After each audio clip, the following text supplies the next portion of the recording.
Welcome to The Explainer. Today, we're diving into something truly fascinating, the incredibly complex engineering behind modern drone guidance, navigation, and control systems. But we aren't just going to look at a dry list of electronic parts. Instead, we're going to use a biological metaphor. We're going to look at the anatomy of a survivor.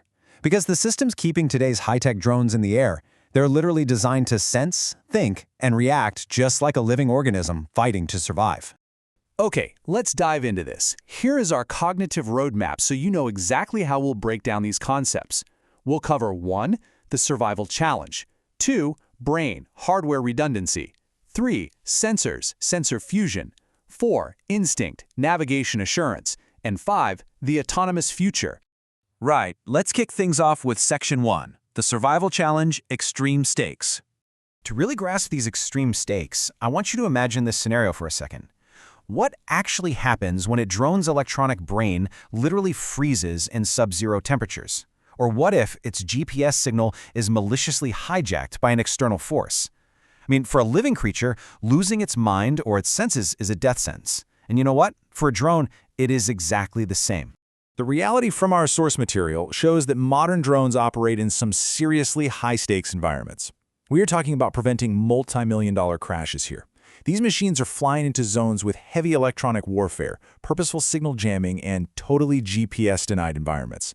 In conditions like that, a single point of failure, like just one bad line of code or one fried circuit, can lead to total, catastrophic mission failure. So survival engineering isn't just some nice-to-have luxury, it is an absolute necessity. Moving right along to Section 2, Brain, Hardware Redundancy. Just like a biological organism desperately needs a functioning brain, a drone completely relies on its flight controller. Now, what's really interesting about this slide is looking at the actual architecture of a high-end flight controller. Specifically, this is the FMU V6X Pixhawk standard. As you can see, it's a highly complex, fortified command center. Notice all those multiple layers of protection? They're physically built to isolate the core computing units from external shocks and electrical spikes. But the real magic here is the number 3. Modern high-end drones utilize what engineers call a triple redundant flight control core. That basically means there isn't just one brain in there. There are 3 separate brains constantly working in parallel. They're simultaneously calculating and voting on every single action the drone needs to take. So if one brain gets confused or damaged, the other 2 just outvote it and maintain perfectly stable flight. But wait, engineers discovered a massive flaw with just having 3 identical brains.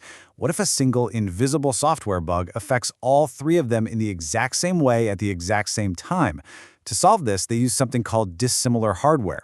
Our sources detail how they deliberately mix completely different microchip architectures, like literally putting an ARM processor right next to a RISC-V processor. This brilliantly prevents what's known as common mode failure. Because the chips are structurally different, a software bug or compiler error that crashes one chip simply won't affect the other. It's kind of like having 3 pilots who all speak completely different languages. A linguistic trick that fools one definitely won't fool the others. Now, what if a thread just completely deadlocks? Well, that's where the independent watchdog mechanism comes in. Think of this as the brain's deepest, most primitive reflex arc, like instantly pulling your hand away from a hot stove. It's a totally independent hardware timer that's constantly listening for a digital heartbeat from the main software. If that software stops responding for even a fraction of a millisecond, the watchdog bypasses the operating system entirely. It triggers this adrenaline-like response, instantly shifting control to a backup chip to keep the drone from falling right out of the sky. Okay, let's look at Section 3, Senses, Sensor Fusion. A brain is pretty useless without senses to perceive the world, right? And up in the sky, a survivor can never trust just a single sense. A drone's internal sensors, like its gyroscopes and accelerometers, are incredibly delicate, but they have to survive a brutal environment. They get hammered by high-frequency physical vibrations from the motors and endure freezing high-altitude temperatures plunging down to -40 degrees Celsius. These extreme conditions actually cause something called sensor zero bias drift, which means the sensors basically start hallucinating and feeding the brain false information about which way is up. To combat this, engineers do something absolutely amazing. The drone's inertial measurement units, or IMUs, which are essentially its inner ear, are placed inside these physically heated shielded cavities. By actively heating these sensors and keeping them at a constant, optimal temperature, the drone completely neutralizes that temperature drift. It literally keeps its inner ear warm and cozy, so it never loses its sense of balance, even if it's flying through a blizzard. And this brilliantly illustrates how the brain processes all that sensory data using the Extended Kalman Filter, or EKF2. This algorithm acts as a cognitive filter. First, it collects multi-source redundant navigation data, stuff like inertial sensors, GPS, and visual cameras. Then it compares all of this against the calculated mathematical reality using something called an innovation term. So if a malicious actor starts spoofing the GPS and feeding it fake coordinates, the EKF2 immediately realizes, hey, this single sense contradicts all the others. It instantly isolates and rejects that bad data, trusting its other senses to stay alive. Which brings us to Section 4. Instinct. Navigation Assurance. So what happens when a drone's primary navigation sensors are just violently stripped away? The biggest threat in the modern sky is a GNSS-denied environment.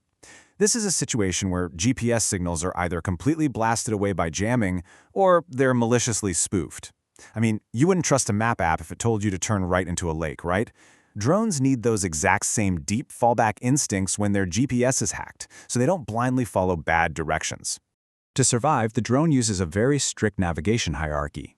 At Tier 1, when everything is perfect, it uses dual GNSS RTK for centimeter-level absolute precision.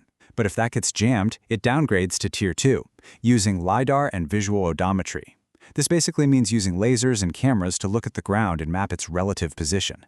But what if it flies into thick smoke or clouds and goes completely blind? Well, it drops to Tier 3, Dead Reckoning. This is pure survival mode. It relies strictly on those heated internal gyroscopes we talked about to guess its position, keeping the drift under 10 meters just long enough to escape the danger zone. So the crucial point on this system architecture diagram is seeing exactly how the dual GNSS RTK, the high-precision MMIUs, and the LiDAR systems are all interconnected. The hardware is physically wired so that the very second satellite signals vanish from that top block, the system automatically and instantly routes its truss to the internal IMU and LiDAR blocks. It's a beautifully designed, completely automatic reflex. But hey, survival isn't just about knowing where you are. It's about avoiding what's coming right at you. Modern drones align with strict aviation standards, specifically the ASTM F3422 PAST guidelines. You can think of this as the ultimate survival rulebook for autonomous detect and avoid maneuvers. Using its position, space, and time data, the drone is constantly calculating an NMAC, and near mid-air collision volume. It projects this mathematical spatial bubble around itself at all times just to maintain a well-clear, safe distance from any incoming threats. If another object breaches that invisible bubble, the drone's instincts take over, and it automatically generates an evasive flight path. This kind of spatial awareness is absolutely critical for flying safely beyond visual line of sight. Let's move to our final part, Section 5, the autonomous future. When you step back and look at the whole shebang today, the triple redundant brains, the dissimilar hardware fighting common mode failure, those heated inner ear IMUs, and the mathematical instincts of the EKF2 filter, you realize something pretty profound. We have evolved these systems way past simple remote-controlled toys. They have become fully autonomous survivors, fully capable of independent adaptation in the harshest skies on Earth. Which leaves us with this final, wild thought to ponder. If a machine can independently sense its environment, mathematically doubt the information it's being fed, and instinctively adapt its own hardware and software to survive extreme threats, is it still just a tool, or are we engineering something more? Thank you so much for joining me on this explainer. I really hope you found this Anatomy of a Survivor as mind-blowing as I do.